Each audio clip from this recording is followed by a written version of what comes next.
So we're in Psalm 23, and this is probably the most well-known, not only psalm, but probably area of scripture. In literally of all verses in the Bible, all chapters in the Bible, all areas of the Bible, the only one that might even come close to it is John 3:16. But Psalm 23 is so well known. This is a psalm that people will read at funerals. You hear it all the time. This is one of those songs people want recited on their deathbed. In the movie Titanic, you actually see as the ship is sinking and literally people are falling into the water and the pastor or the priest who's on the ship is like holding on for dear life and people are with him and he's praying the 23rd Psalm as these people are about to fall to their death. It's just one of those psalms that people seem to go to in difficult times, in trying times. It's one of those psalms that even if you're not a Christian, you've probably at least heard of it. You might even know it. It's one you'll hear soldiers reciting as they're in foxholes fighting for their lives. It's a lot of people's last words reciting Psalm 23. But there is so much more to this psalm than it just being a funeral chapter, than being a last words chapter of scripture, than just being a last words thing, a funeral type thing. There is so much more to this because this psalm gives us one of the clearest pictures of who God is. If you're taking notes, I've entitled our time together, God is blank. And we're going to see that in this time. Now, first I want to say this, I'm not trying to prove God. That's not the point of this. I don't feel like I need to. The Bible starts off in the beginning, God. The Bible doesn't try to prove God, so right now I don't feel like I need to. It makes the assumption that in the beginning, God. God has always been there. God is the one who created everything. But I want to bring to knowledge, I want to bring insight into who God is. And first and foremost, I want to say this, God is who we need when we need it. We've got that blank up there, and there's so many things you could fill in there. And if you went out into the world and you ask people, there's some people who might throw in different things. Well, God is Lord. God is creator. Some people might say God is not real. Someone's made like 4 movies off the concept of God's not dead, right? Like so many people would fill in this blank in different ways. But what I do know is throughout Scripture, we see so many different names for who God is. We see so many different titles for who God is. And in Psalm 23, we actually see 8 different names for God. 8 different attributes of who our God is. So before I go any further, I just want to jump right in. It is Psalm 23. It's verse 1. If you will, sing it with me. The Lord... we're not going to sing it. Don't worry. Y'all were like, the worst part is none of y'all did sing with me. Thanks. There goes my calling as a worship leader. The Lord is my shepherd. I shall not want. The Lord is my shepherd. Number 1, if you're taking note, we're going to see all these different names. The first name we're looking at is Jehovah Rohi or Jehovah Ra. It literally means the Lord is my shepherd. It says it there. And this is a title for God. I feel like this is one we don't use often, but it's so crazy to me. The creator of the universe calls himself shepherd, which is the lowest of lows. It's a dirty job. It's a nasty job. There's a reason as David wrote this psalm, David remembers, he's King David now, he remembers his days as a shepherd, and he looks back and he calls God a shepherd.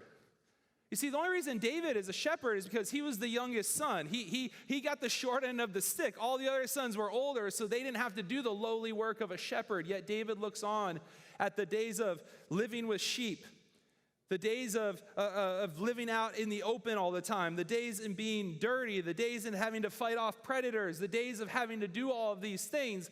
And he looks on and calls God shepherd.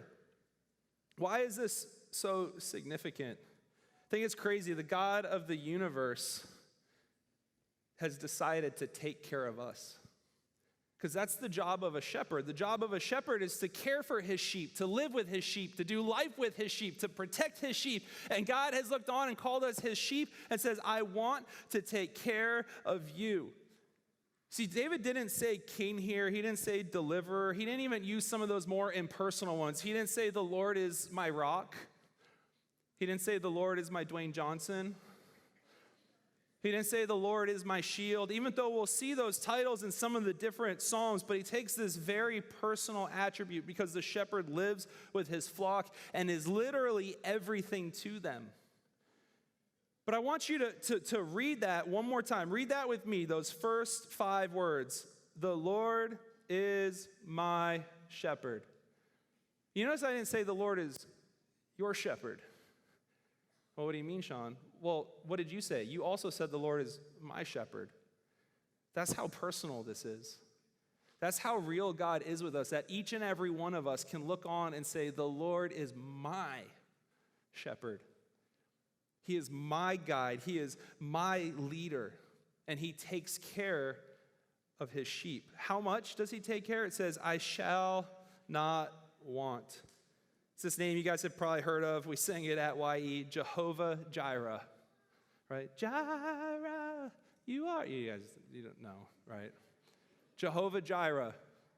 What does Jehovah Jireh mean? The Lord will provide. This is actually the name, if you guys know the story, who knows the story of Abraham and Isaac, right? Really quick version of the story. God goes to Abraham, says, hey, kill your son. So Abraham goes to do it, and then God stops him. And then he provides a ram in the place of Abraham's son Isaac, and provides this sacrifice. And Abraham names this place where he was about to kill his son in obedience to God. He names it, the Lord will provide. God will provide for me. You see, when you're a sheep, you don't have to be in want because your shepherd provides everything that you need. Write this down. God supplies all my needs. I will decide not to desire more than he gives. See, God supplies all of my needs. He's my shepherd. If he's my shepherd, if I'm a shepherd and I'm a good shepherd, Jesus said, I am the good shepherd. What am I going to do? If I'm a good shepherd, I'm taking care of my sheep. I'm making sure they're fed. I'm making sure they're protected. I'm making sure they have water. I am making sure their coats are trimmed so they don't get too heavy, too much wool on them. I'm doing all of these things. I am taking care of them so they don't have any needs. I didn't say wants, right? We all know this. God's not a genie. I can't be like, I want a pony, and he's like, poof, woo, right, here's a pony. It doesn't work that way. But when God is our shepherd, every need that we have is provided for us.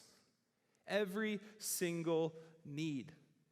And what happens when we start to desire more than he has given us, more than he provides us, when we start to desire those things that he hasn't provided for us. I was reading this story about this shepherd who had a very stubborn sheep. And it was the lead sheep of the whole flock. And what happened is the sheep would always try to find, better pastures, try to find better fields, it would always try to get outside of the fence. And it would dig, and it would find holes, and it would find these places, and then it would go by these rivers, and basically risk its life because it wasn't satisfied with what the shepherd provided. And eventually the other sheep started to follow this sheep around. And the shepherd had to make this hard decision when this sheep, who wasn't satisfied with what the shepherd provided, eventually, and as it's leading all the other sheep astray, eventually the shepherd had to take his sheep's life. And please, my illustration here is not, if you want more than God's given you, he's going to kill you. That's not what I'm saying. All right, if you're all like, oh my gosh, I don't want anything else ever, right? It's not what I'm saying. But that shows us how serious it is when we desire those things that he has not given to us, that he has not provided to us, because in the end, he is all that we need. Now, please, I'm not saying if you want new shoes for your birthday, that's a bad thing. I'm not saying wanting a new game is a bad thing. I'm not saying wanting stuff is bad, but is it your heart's desire? Is your heart's desire to seek after the shepherd who will provide every need for you? And then it says this, verse 2, he makes me to lie down in green pastures. He leads me beside the still waters. Number 3, if you're taking notes, it's Jehovah Shalom. The Lord is peace. Turn to your neighbor and say, shalom. And then say it back to that person, right? Shalom. It's a word we know. The word shalom, it literally means the Lord is peace. Who would look on and say, we could use some peace right now, right? Well, I got good news for you. We got a piece of pizza for all of you tonight. Woo, yeah, right? But not that kind of peace, right? Think about this. Every time you turn on the news, you're seeing stuff about COVID. You're seeing stuff about Afghanistan. I just went to a COVID funeral on Thursday. My grandpa just got out of the hospital yesterday. Like, there's all these things. I could tell you story after story after story. I've got really close friends who are going through things with their children, and it's just like, it's like one thing after another after another. I texted our youth team the other day when I was asking for prayers for my grandpa, and I was like, hey guys, I just felt like we haven't had enough to pray about recently. Like, totally joking. There's so much going on. All this stuff happening in Afghanistan right now. It's like literally this hurricane that's about to literally destroy Louisiana. Like, it could be a Category 4 hit in the state. Like, it's complete chaos in the world today. Yet David looks on and says, he leads me beside still waters. He makes me to lie down in green pastures. He leads me beside the still waters. The Lord is peace. Listen, you won't find peace or purpose in anyone or anything except God. And when you try to find that peace or purpose in anything else, guys, it might bring you temporary satisfaction. It might bring you temporary peace. It might temporarily make you feel good. But I guarantee, and I know there's people in this room who would echo exactly what I'm saying, those things are just that. They're temporary. Because anything that the world has to offer, all it is counterfeit to what God offers us in Him. And it's counterfeit to what God offers us in peace. So the world says, hey, we'll give you peace in this form. Oh, if you just take this drug and it'll make you feel really at peace. That's counterfeit to the true peace that we get in our God, that we get from Jehovah Shalom. We don't get these things in the world, but the world tries to offer us all these fake things. But I love how this says it, because our God is so good and our God is so gracious to us. It says, He makes me. You know, you guys have probably heard it before. Sometimes if there's a stubborn sheep, a shepherd literally has to break its legs. Literally has to literally break the sheep's legs and literally make them lie down. The shepherd will actually carry the sheep for a while until it's healed. The shepherd will take care. And what happens, though, is this stupid, stubborn sheep stops being stubborn because the shepherd made him do what he was telling him to do. He took care of the sheep that whole time. Listen, we don't always know what's best for us, but He does. Who in here in this room has been told, maybe by your parents, grandparents, guardian, whatever it is, to do or not do something you did or did not want to do, and you were so irritated about it, and then you did that thing and you regretted it, and you've heard those words, I told you so. Who's heard that? Isn't that the worst feeling? So when a little kid is going with a metal fork to stick it into the electrical socket, and you're like, stop it, don't do that, you're so mean, right? And then you see it in the kid's mind, like he's trying to think of the worst word he can think of to call you. You're a butthead, right? And you're like, oh yeah, well you're a bigger butt, right? You know, you shoot back at the kid, and it's like the kid in that moment is so mad at you because they don't understand you're saving them from looking like Albert Einstein, right? You're saving them from immense pain. Like, you're saving them. The shepherd does this. We don't always know what's best for us, but He does, and that's why He's our peace. Listen to this interesting thing about sheep. It says He makes us lie down. Sheep won't lay down for 4 different reasons. Number 1, sheep won't lie down if they're afraid. It's very simple. You guys have maybe felt this going to bed at night. I know growing up, I just knew the second the lights were off and my door was shut, there was a murder in my closet. It's just how life works, right? Right? You guys have that guy, right? Or sometimes it was the Wicked Witch of the West. Sometimes she was in my closet waiting to kill me. I'll get you, my pretty, and you're there, right? They won't lie down if they're afraid. They won't lie down if there's friction between the sheep. Now, this sounds weird. So like one sheep is throwing foam at the other sheep, and it's this really interesting thing that happens. And they get mad at each other. And there's like drama between, isn't it weird there's sheep drama? This would be a great show, right? I would watch that soap opera of all this sheep drama, right? Be a pretty bad show. They won't lie down if there's friction between sheep. They also won't lie down if flies or parasites are troubling them. If one of those external factors, if they've got fleas coming after them, if flies are flying around, like the shepherd has to consistently just take care of these things. The shepherd has to deal with the drama between the sheep. The shepherd has to protect the sheep so they're not afraid, so they know there's not going to be predators. So when they see a wolf come and they see the shepherd take his staff and beat that wolf away, the sheep goes, I'm not afraid. My shepherd is my peace. My shepherd's here. I'm at peace. And they won't lie down if there's famine, if they're hungry. They won't lie down if they're hungry. They have to be provided for. We talked about that. If they're anxious about food or if they're hungry. So when does peace come? Peace comes, the sheep lie down because God has dealt with the fear, with the friction, with the flies, and with the famine. Sheep can't deal with it on their own. If a wolf comes, a sheep's dead unless the shepherd comes. The sheep aren't smart enough to deal with the drama between the two sheep, so the wonderful counselor comes in and steps in. Well, so when he did that, how did that make you feel? Oh, it made me feel really bad, like made me feel mean. Well, and then how did you? Well, it wasn't my intention. I didn't. And he deals with the friction between sheep. The shepherd deals with the flies. The shepherd feeds them, provides for them. We already talked about that. And that's when a sheep will lie down, when they're at peace. But the only one who can bring them that peace is the shepherd because they cannot deal with it on their own. Verse 3, it says this, he restores my soul. He leads me in the paths of righteousness for his name's sake. Next one, we talk about Jehovah Rapha, the God who heals. He restores my soul.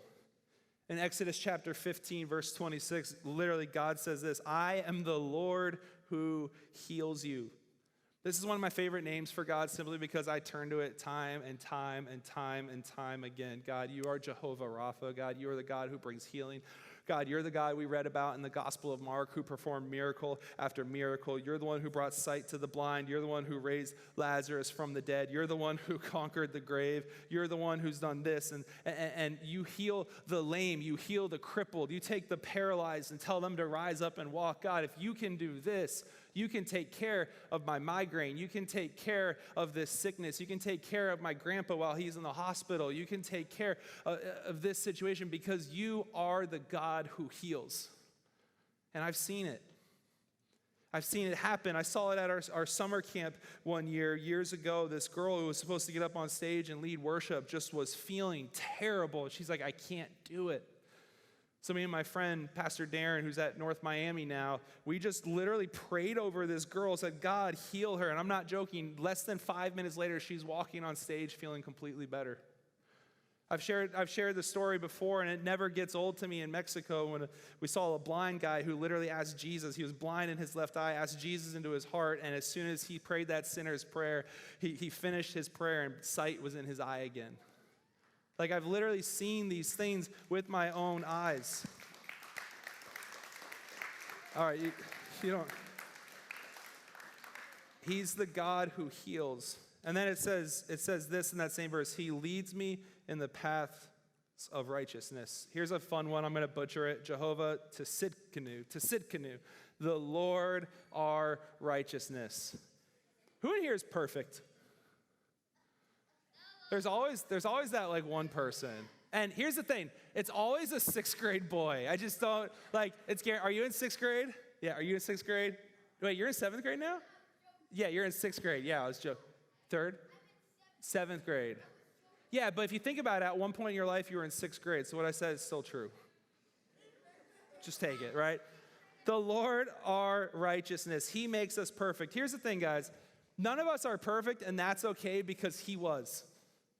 Because Jesus was, and what happened when Jesus died on the cross for us, we talked about this throughout Mark, he took his righteousness and laid it upon us. So when we go to him and say, Jesus, forgive me of my sins, come into my life, wash me clean, God doesn't look at the filthy person I am, but he sees his perfect son when he looks at me. That is what the good shepherd has done for us. He laid down his life for us so his righteousness could become our righteousness. Because we can't do it on our own, and if we try to do it on our own, what we're saying about, who was here when we talked about the cross a few weeks ago? What we're doing when we say, hey, I'm going to try to do it on my own, we're saying, hey, all that stuff you did, Jesus, that doesn't matter to me.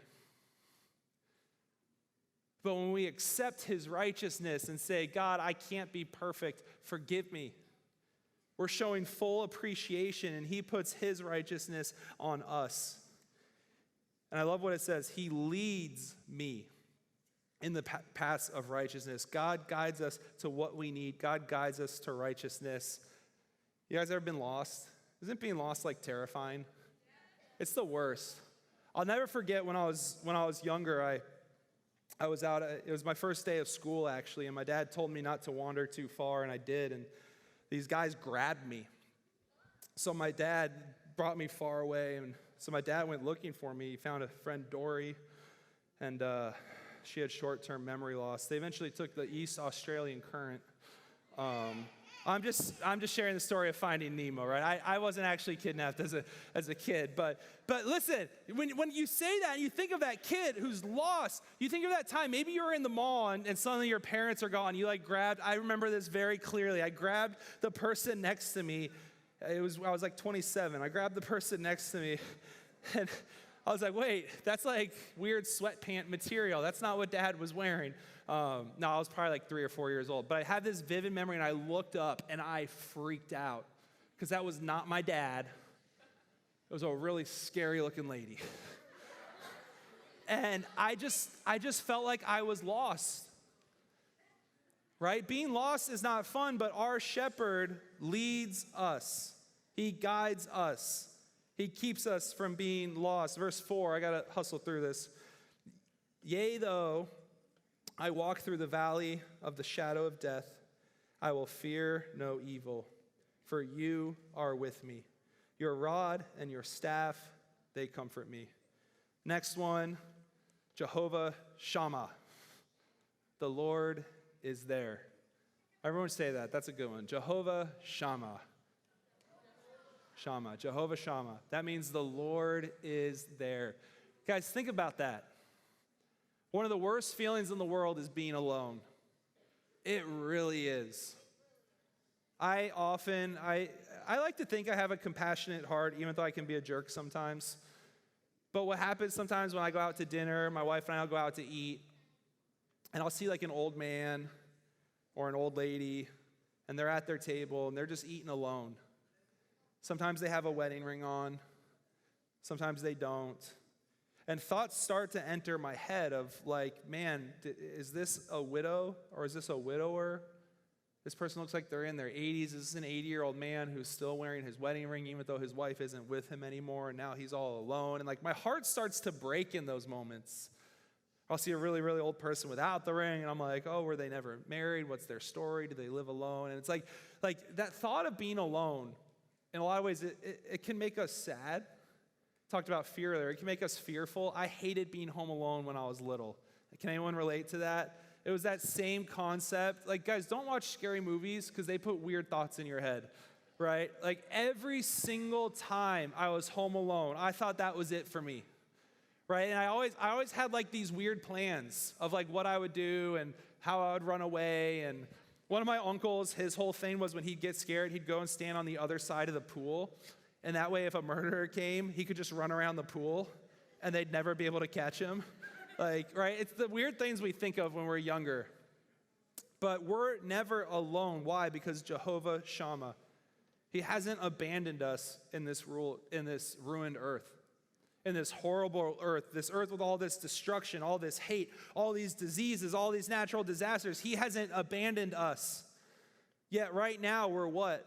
I walk through the valley of the shadow of death. Here's what I like. It says the shadow of death. It doesn't say death. Why? Because to us as Christians, death is a shadow. Death isn't a tangible thing anymore. Listen, no one is scared of a shadow. Sometimes you might see a shadow and you're like, oh, it's just a shadow, right? Guys, I guarantee you a shadow of a poisonous snake has never killed anyone.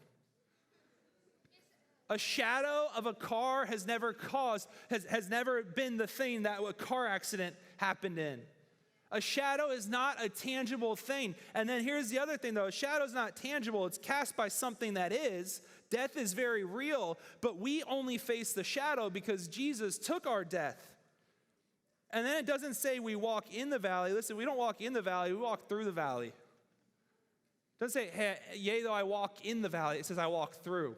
It's just a valley. It's just a quick vacation. It's a quick day trip. Like, we walk through that valley. That's not the final destination. We just got to go through that valley. We got to go through that suffering to get to the glory that there is for us waiting in heaven. But it's the valley of the shadow, and we're not doing it alone. Jehovah Shammah, he is there. But notice, his presence doesn't eliminate the presence of evil, but it removes the fear of evil. How so?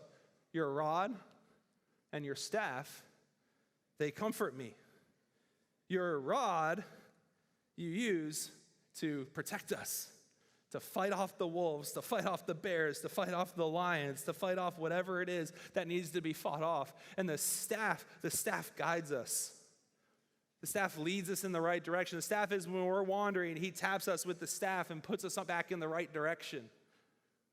We don't do this thing called life alone because Jehovah Shammah, the Lord, is there with us. I'm almost done here. Verse 5, you prepare a table before me in the presence of my enemies. You anoint my head with oil. My cup runs over. You prepare a table in my presence. Jehovah Nisi, the Lord is our banner, or the Lord is our victory. What's the point of a banner? Banner is something you can look to. A banner can be somewhat intimidating.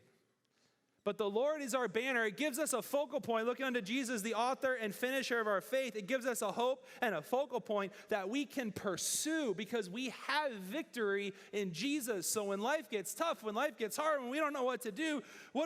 We look to the victory that's already been won. We look to that championship banner that says Jesus died on the cross for you. You're going to heaven when you die. And you're like, the victory's already won.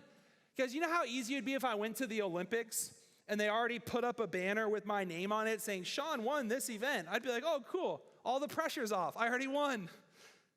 That's what this is. He already won. I love in the movie Avengers Endgame, right? Thanos wins. It seems like this horrible, horrible thing. This part might have been in Infinity War. I don't remember. But Dr. Strange goes, and he's like, I looked at 14,605,000 different outcomes. And we lose every time. Except one. So when the snap happens, when half of the Earth's population disappears, when everyone's depressed, and they're like, Thanos won, it's over. What do the Avengers do? What does Iron Man? Wait, there was one outcome. There was one outcome where we have victory.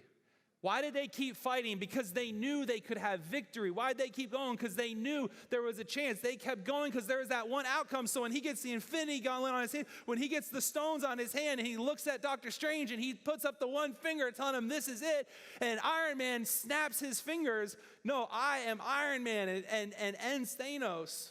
What kept them going? It was knowing that they had victory. That it was there, and that is us with Christ. That is us with God. We have the victory. So when life gets hard, we look to the one. It says, he anoints my head with oil, Jehovah Mikadesh, God who sanctifies you, God who sets you apart. It's like a baby dedication.